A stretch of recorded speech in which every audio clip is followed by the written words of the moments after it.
I built a business portfolio valued at $70 million. Had several eight-figure companies, had over 100 employees. I flew private jets, a house at the lake, a mansion. I got to the top of the proverbial mountain. And there I found myself tired, exhausted, burnt out, ended up being sued by the FTC. And then I lost it all, or at least most of it. Here's the thing. Losing everything was one of the best things that ever happened to me. If you're a founder, you're an entrepreneur, an owner, an executive, watching this could save you years of pain and help you build something truly sustainable.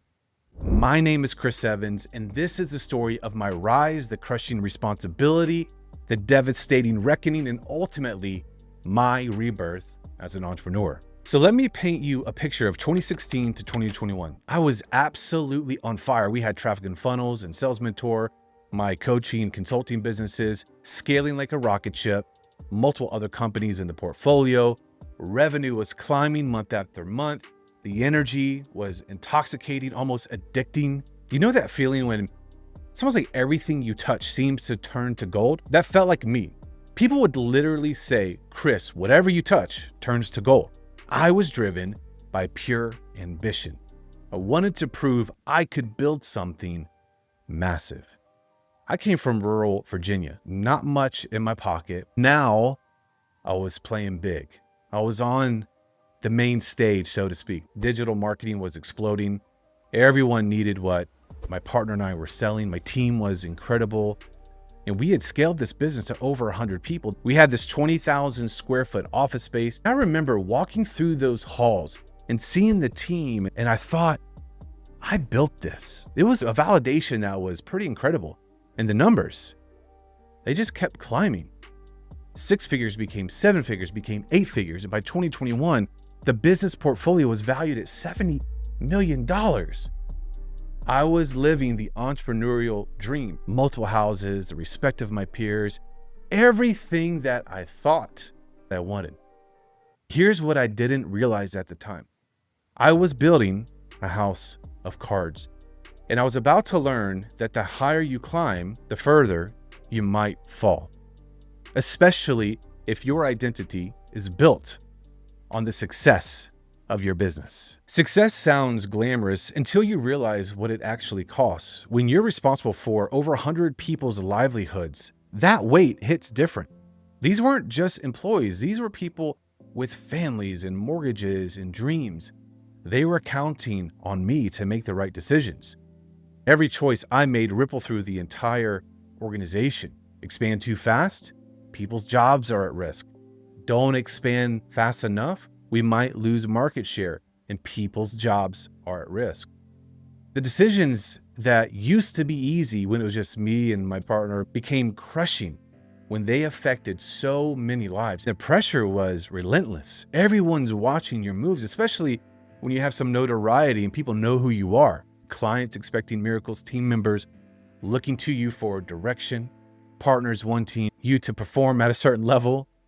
Yeah, there's of course a lot of it that was so great and so enjoyable and so fun, but behind all the success posts and stage appearances, there was a weight and a burden that I was carrying that I think was to some degree slowly crushing me.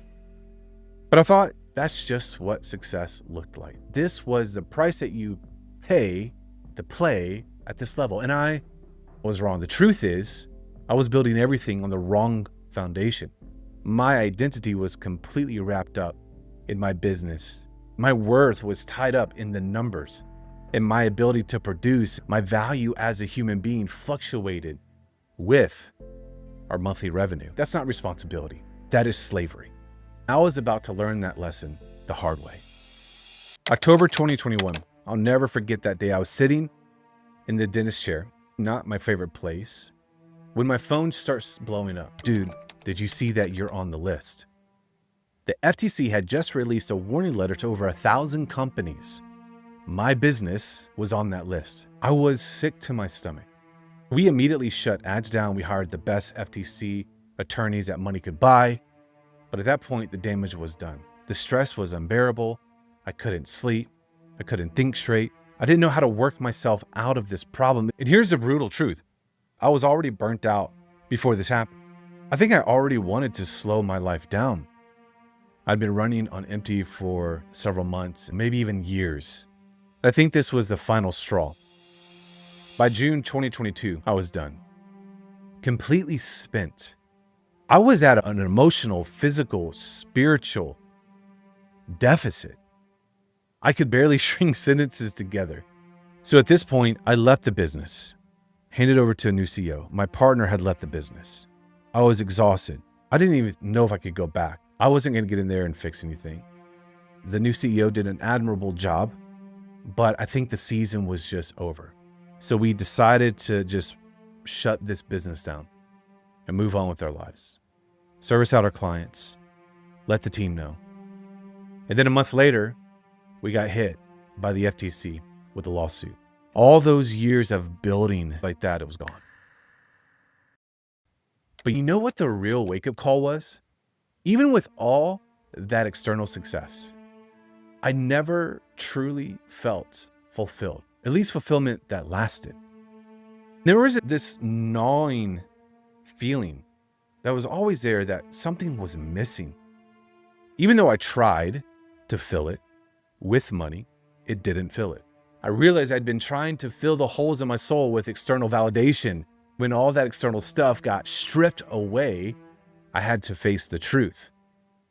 I didn't really know who I was underneath all the achievement. So the last several years, I have had the most challenging and rewarding time of my life. When everything collapsed, I had a choice. I could try to rebuild the same thing and hold on, chase the same metrics, or I could dig deeper and ask the hard and very uncomfortable question. So I went to therapy. I spent months and months in silence and solitude and reading and thinking and processing. I had to confront the trauma and insecurity that had been driving me for years, that I now recognize as such a driving force in so many leaders and entrepreneurs' lives. And slowly, something beautiful started to emerge. I discovered that true success is not about external validation. It's about internal alignment, who we are as people and the value that we already have. It's about knowing who you are, why you are here, and what you're called to. And this is where identity, purpose, mission, and vision become absolutely critical. Most entrepreneurs, including my old self, jump straight to strategy and tactics. How do I get more leads? How do I scale faster? How do I beat out the competition? How do I take advantage of AI? Without that foundation of healthy identity and purpose rooted in that healthy identity, your house is built on sand, as was mine. You're reactive instead of intentional. You're chasing other people's definitions of success instead of defining your own. Identity. This is who you are at your core, separate from what you do.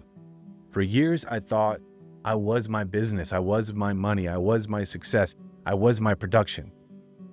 I know I'm a husband and a father and a steward of certain gifts, things that God has given me, not just to love and serve others, but also love and serve Him. Purpose. This is why you exist, not just to make money. That becomes a byproduct, but to serve others with your unique abilities. Mission.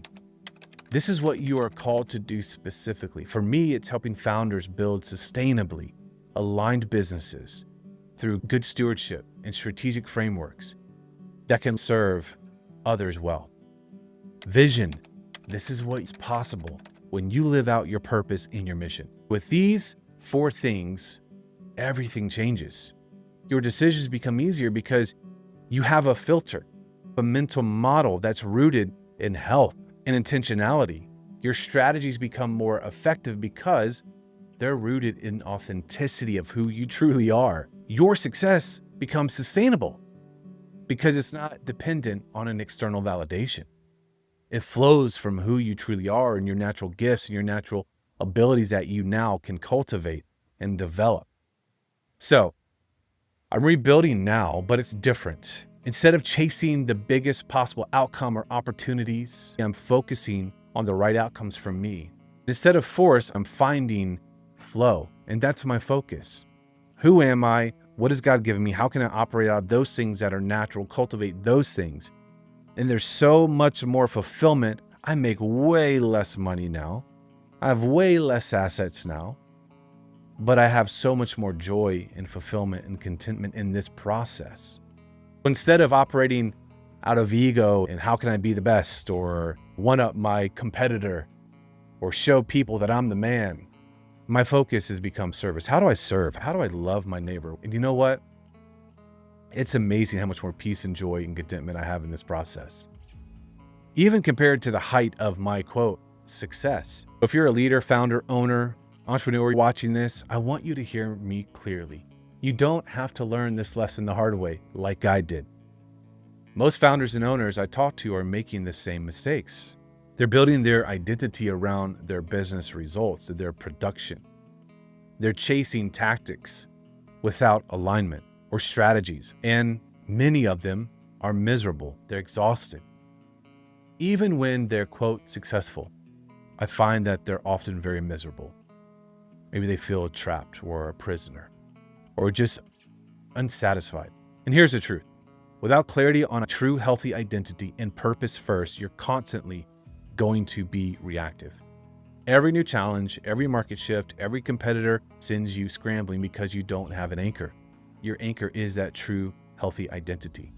When you start with alignment, when you know who you are and why you're here, your decisions, your strategies, and your systems all flow from the right place. This isn't just feel-good philosophy. This is practical wisdom that leads to healthier, more sustainable success. And this wisdom for me has come from deep pain. See, I used to think that stewardship was just about being responsible with money or making a lot of money. Real stewardship is about being intentional with everything. Your time, your energy, your relationships, your influence. It's about building businesses that serve others well, not just enriching yourself. When you're so internally satisfied and healthy, you find you don't really need all that stuff anyways. And there's a freedom that comes that I've never had before since I've had all this success. And it's about creating systems that scale sustainably, not growth for growth's sake. It's about developing your people, yourself, not just using them. That's what I'm focused on now, helping founders and executives scale through good stewardship. Not just growth, but aligned, sustainable, systemized growth. Because here's what I've learned. The businesses that last, the entrepreneurs who thrive long-term, the leaders who create real impact, they all start with this foundation. And what's essential is this. You are not your business. Your worth is not your net worth. Your identity is not your achievement. You are a human being with unique gifts called to serve others in a specific way. And when you build from that foundation, success becomes sustainable. If you're watching this and you're feeling that sense that something's missing, maybe you're not fulfilled, you feel lost, even in the midst of your success, listen to that voice. If you're burnt out, if you're tired, if you're overwhelmed, or building something that's slowly killing your soul, it's time to step back and ask those deeper questions. Who are you? Why are you here? And what are you really called to do? Answer those first. Everything else flows from there. If you're an entrepreneur, founder, owner, executive who wants to grow in a truly sustainable way, this channel is for you. I'm going to be sharing not just the business and spiritual philosophies that transform my approach, but also specific strategies and tactics that actually work for aligned growth. We'll dive into stewardship frameworks, strategic systems, tactics, how to scale without losing your soul. There's a way to build something meaningful and profitable, sustainable and successful. Go ahead and hit the subscribe button. There should be a link if you want to join my newsletter and just follow along with me on this journey. I'll be sharing things that I'm learning from the hard-won wisdom, the practical frameworks, and the real strategies that create lasting success. And let me know in the comments what part of the story connected most with you. Thanks for watching. See you in the next video.